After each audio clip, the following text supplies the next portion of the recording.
Sermon 229 was when Abdullah bin Zabah and others came when Ali was caliph, asking for money. And they were told that it wasn't his money and it wasn't their money. It was for the soldiers. And only those who take part in the fighting have a share. I forget where the verse is, but there's something about the fifth share of the state. But this was from the other. When Ali appointed somebody as a governor, he made sure that they weren't just over the fine heads, but could lead the army as well. He didn't want people who would order a war, but wouldn't take part in it themselves.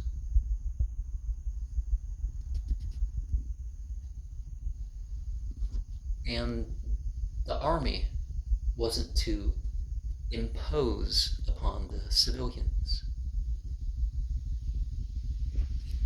The Muslim army was to go forth as one that kept up their terms. And the judiciary department of government was as separate as the executive.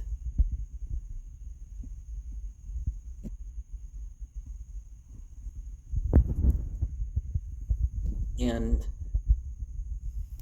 people were not treated with prejudice.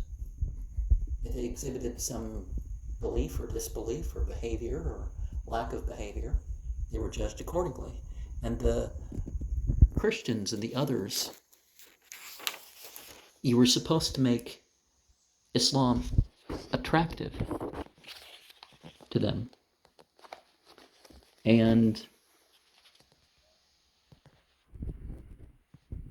judges should be chosen in regards to their knowledge of actual Islamic law. The Sharia law. The middle path is a way of saying that. And in general, judges should be of some social status.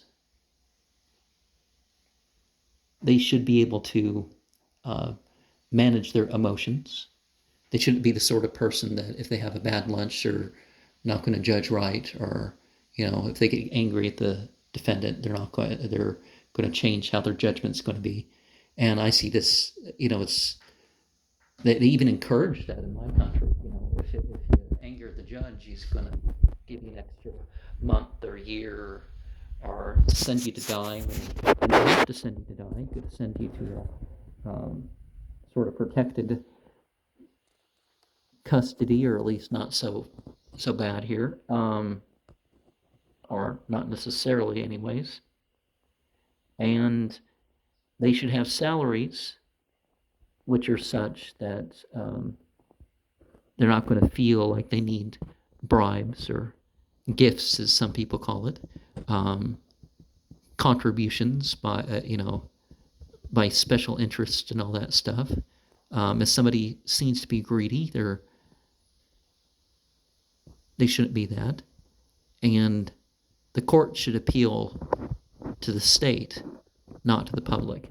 I see very much in my day and age in my country how the rich will, some of the rich, I'm not saying this class warfare thing is appropriate. Some of the rich will supply they'll give bribes. Attorneys will be, district attorneys and judges will be appointed and let go. back and forth according to some sort of agenda. Or the people in the street will complain and complain and complain until somebody's prosecuted, and that's not right. Even innocent people are obviously prosecuted. Even video shows that someone's innocent, but for political reasons, they prosecute. And what they should do is sit back and say, hey, there's a law, try to protect himself, or try to save the guy's life, it didn't work. The video shows that, there's way too much damage to charges, but, that's what they show.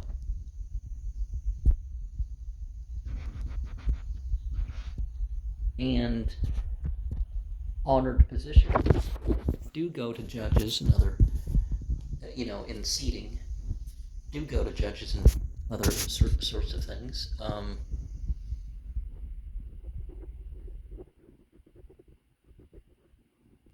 And of course,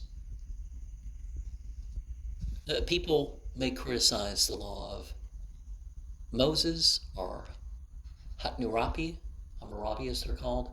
Um, but if that was the law for its time, that was the law for its time, and some things about traditions about them, there might not be quite the rules and religion attributed to them. We do know that there are some issues that arose.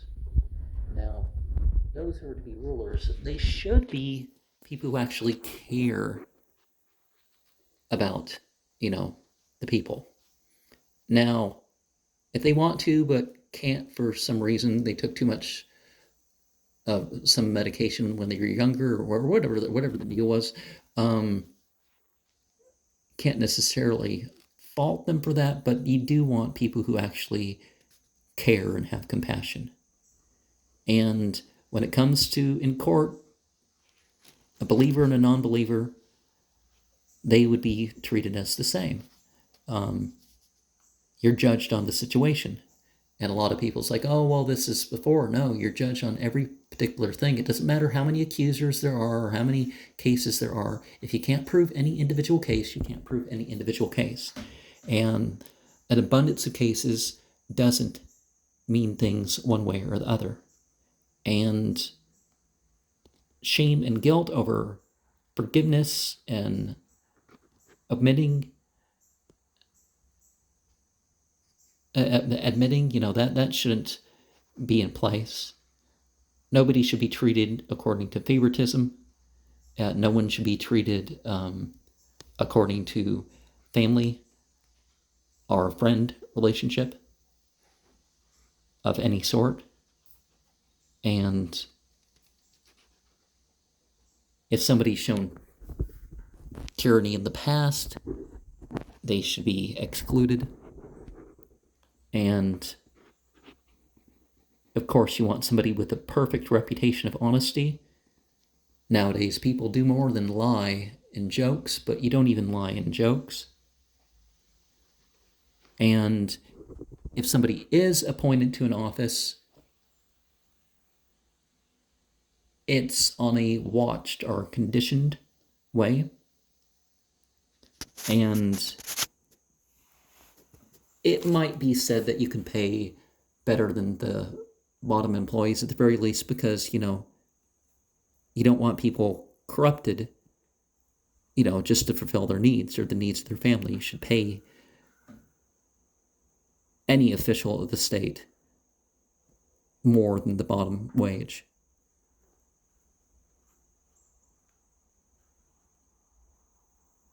And ageism isn't really to be put into place. You do want somebody old enough to be fully accountable for their actions, but ageism should have nothing to do with the government. You got mental, physical, and moral requirements, you could say.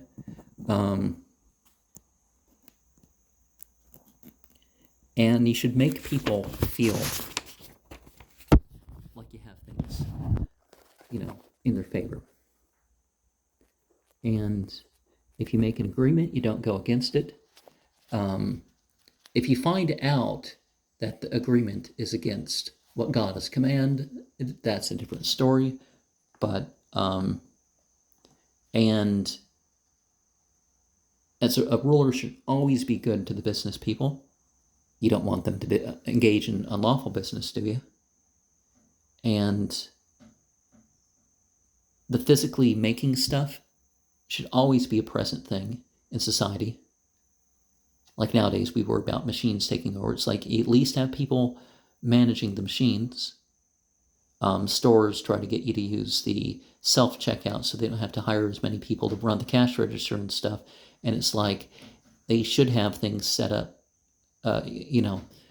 so I would personally recommend that you don't. And of course, when it comes to violence, you kind of avoid that. And you don't let anybody be mistreated or humiliated. That's not the point of the system. Because people complain, it's like, oh, these leaders did this, and it was a Muslim majority country. It's not whether it's Muslim majority or not. It's whether Islam is being practiced in this area or not. Then, if people look at that, then a lot more people will become Muslim. A lot more people will want the Muslim community to rule over them because they would act according to their rights, regardless of their claim of religion.